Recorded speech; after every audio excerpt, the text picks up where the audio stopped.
Shout out nga pala sa nagbigay sa atin ng Honda Wave 100.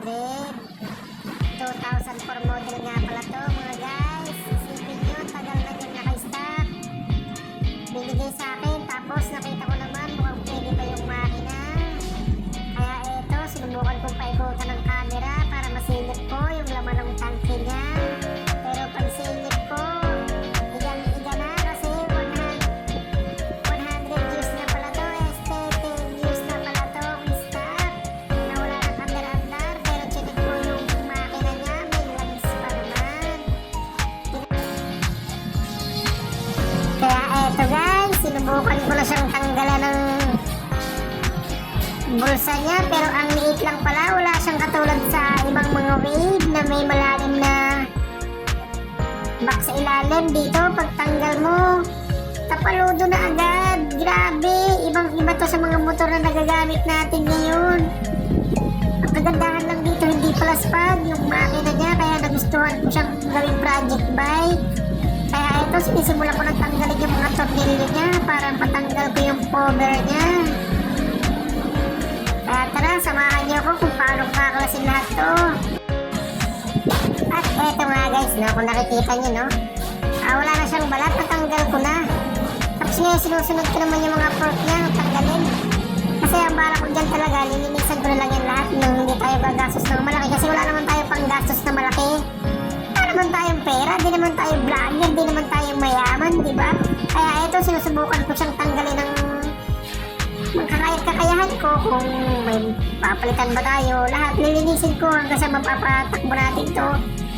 Kasi ngayon lang talaga ako makaka-experience magbaklas ng motor o magbuo. Kasi wala naman akong experience, kaya ito sinubukan ko to dito dahil binigay lang naman sa atin to. Kaya ito, sisimulan na natin. Bang! Brum brum yan! At ito nga ay pinag-iisipan ko kung ano pang mga bagay na babaklasin ko dito kasi konti na lang. Tapos yung spark plug niya, tinignan ko, wala naman akong pambaklas. Kaya pinag-iisipan ko kung anong pwede kong linisin na lang dito para hindi masyadong sayang yung oras ko. Kasi break time ko to, alas 12 to, break time ko, tinitira ko siya.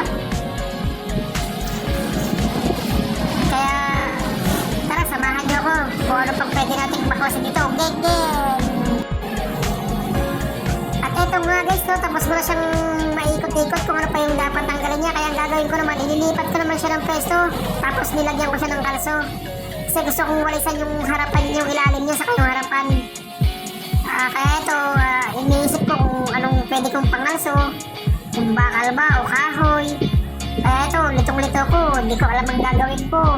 Bakit ako nagkakaganto? Siyempre dahil sa'yo. Di nga. Kaya ito, kinuha ko na yung walis. Tapos sinet ko yung camera ko dito para kitang-kita nyo kung paano ako maglinis ng yung paligid. Siyempre, baka alas 12 yan, break time ko para pagdating ng mga katrabaho ko, malinis sa paligid ko. Kaya ito, tinira ko na ng walis yan. Siyempre, papogi ako dyan, konti. O yan, siyempre, malinis na. Kaya yung ilalim naman, ito, binalik ko na yung kalso niya. Kasi hirap na talaga ako kung anong gagawin ko pangalso. Kasi ako lang naman mag-isa dyan. Isipin mo, ang bigat niya. Pero nabuhat ko, ganun ako kalakas. Kaya ko pala siya nilipat dyan kasi pawalisan ko yung ilalim niya. Kala nyo naman, ibibenta ko na, hindi, no? Pero kung may bibili, bakit hindi? 2004 model yan, version 1, Wave 100. Ang liit niya, ang ganda ng makina, walang kasira-sira. At eto na, sisimulan ko nang ibalik sa pinagkuhaan ko. Ito, para ko nga siyang paanda rin, kaso naisipan ko, wala pala siyang gulong.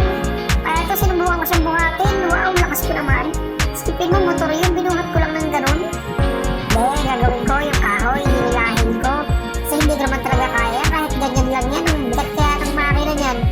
Sipin mo, 100cc lang yan, pero ito, ginilid ko lang siya tapos pinatong ko yung rim. Kasi, baka matumbahan ako, syempre alam mo na yun. Kaya ito, pinaliktad ko, tinapon ko yung mga alikabok kasi na, syempre alam mo na yun, di ba? O, paikot-ikot lang ako dyan, wala naman akong gagawin dyan, kundi silip-silipin lang kung anong